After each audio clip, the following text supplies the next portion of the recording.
a meditation for perceiving unity. So I'm going to guide this as a standing meditation, but feel free to do it seated, and feel free to compress it and do it throughout your day, especially as you're looking out in nature. Works really well.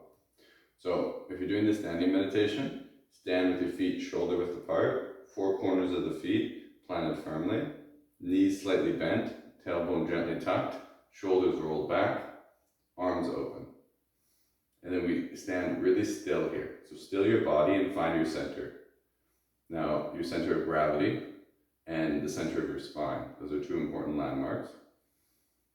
And then become aware of the energy on all angles around you. So what that means is become aware of your body, your center, your skin, your whole being, and then become aware of the energy in front of you, and to the left of you, and behind you, to the right of you, above you, and below you. And then hold this expanded awareness simultaneously of you, your center of gravity, and the center of your spine, body-mind centering, and then simultaneously be aware of the energy on all angles around you. So it's a 360 degrees, and your awareness is, in a sense, expanding. And this is going to change the quality of our ordinary experience, which isn't often as expansive as this. So in this meditation, we're looking to become aware of more of ourselves and the subtle energy that surrounds us, the electromagnetic fields. And for beginning, I want you to stare at the tip of your nose. And tip of your nose, if you look down on it, it's like a little triangle. And a triangle is a specific type of shape that helps us to focus our energy. So focus your awareness, relax your breathing by relaxing your low belly. Gently pull in your rectum, just so you seal that lower area so the breath doesn't leak out. And stick your tongue to the roof of your mouth so that the energy can circulate better in your body.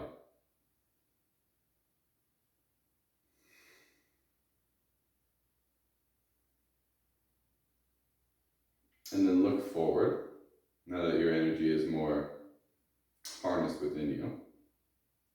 And notice the room. Notice the specific qualities of the room.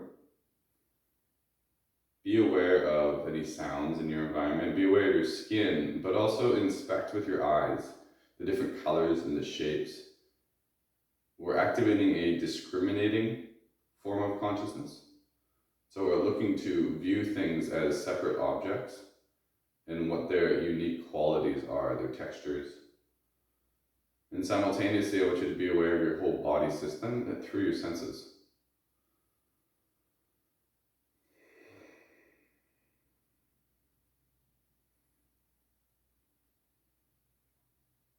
Now, this is a differentiated consciousness where we see things as separate parts. It's more reflective of the left brain.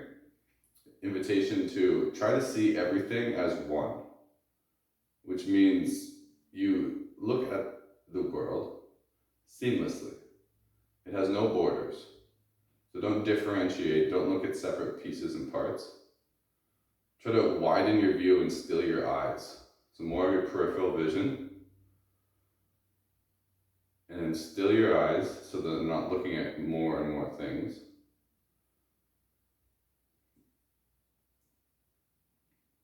It may be hard to do for some, may immediately be easy for others. It's best to do in nature because of the perfect harmony between chaos and order. This is more reflective of the right brain.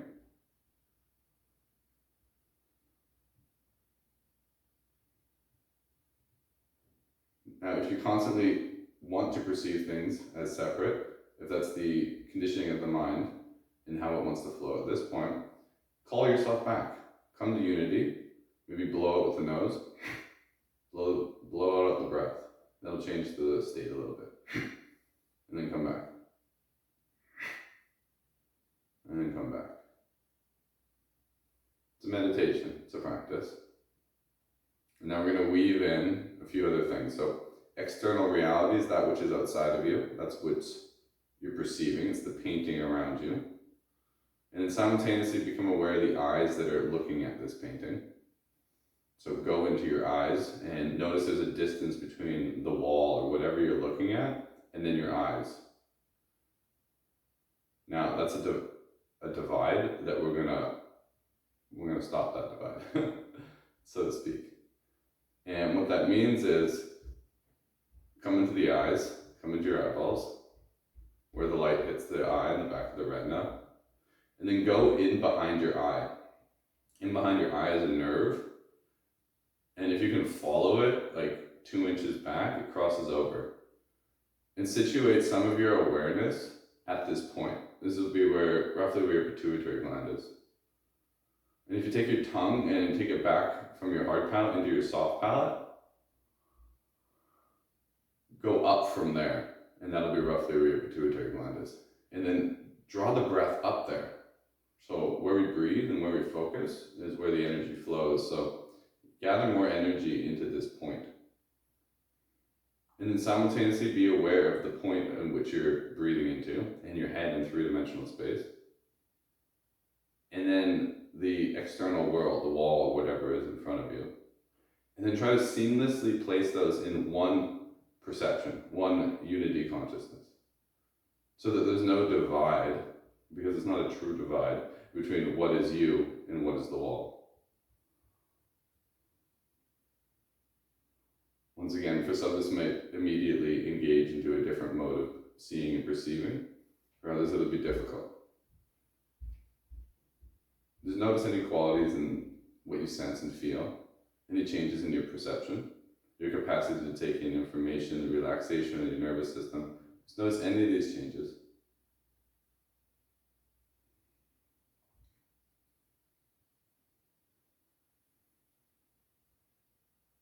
And then close the eyes and look up. So look at the mid-brow, but don't look up with all of your awareness. Still focus some of your awareness on the pituitary gland, which isn't up from the eyes, it's behind the eyes.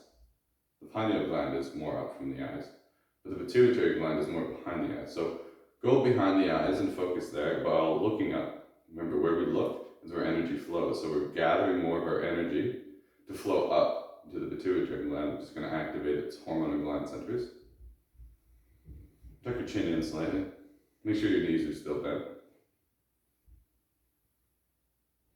Notice any qualities of sensation, sensing, feeling that you have as you move into this gland center. And once again, without even needing perception or external objects, perceive unity consciousness or an expansive consciousness, where everything is seamlessly one.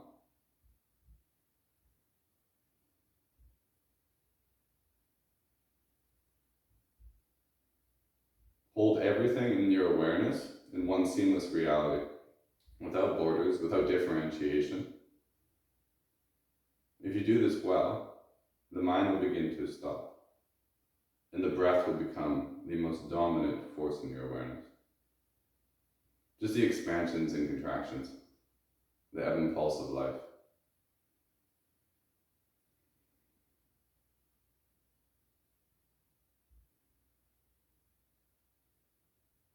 Now, look down at the tip of your nose without opening your eyes.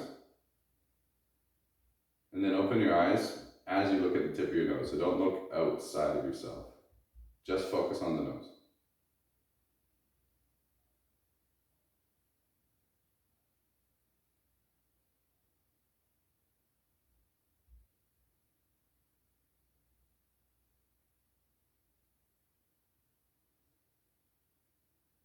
Allow your breath to be effortless.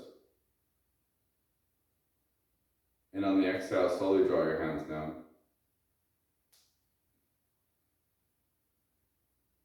Close your eyes once more. And then look forward.